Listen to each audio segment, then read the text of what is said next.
Selain belum tercapainya kesepakatan koalisi di antara partai-partai menengah di Kabupaten Badung, mundurnya jadwal Pilkada Badung juga terancam oleh putusan MK yang mengharuskan anggota DPR, DPD, dan DPRD mundur dari jabatannya bila ingin maju sebagai calon kepala daerah.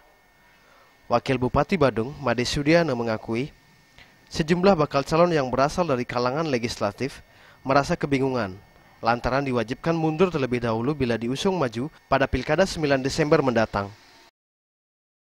Tapi yang jelas kalau saya melihat aturan itu ada juga beberapa kader partai yang kebetulan menduduki posisi di legislatif berpikir kan begitu. Artinya ini kan menandakan bahwa keputusan itu ada pengaruhnya.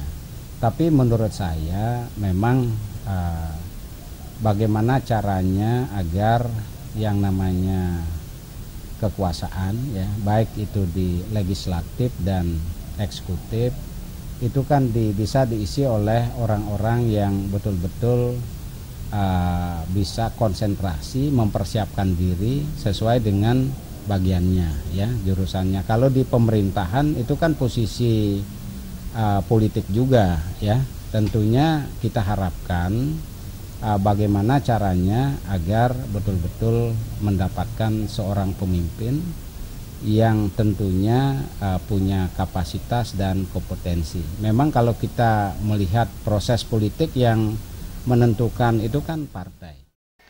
Di sisi lain, Made Sudiana menilai putusan MK itu memberikan rasa keadilan bagi pemangku jabatan di instansi pemerintah lainnya yang wajib melakukan hal-hal yang sama.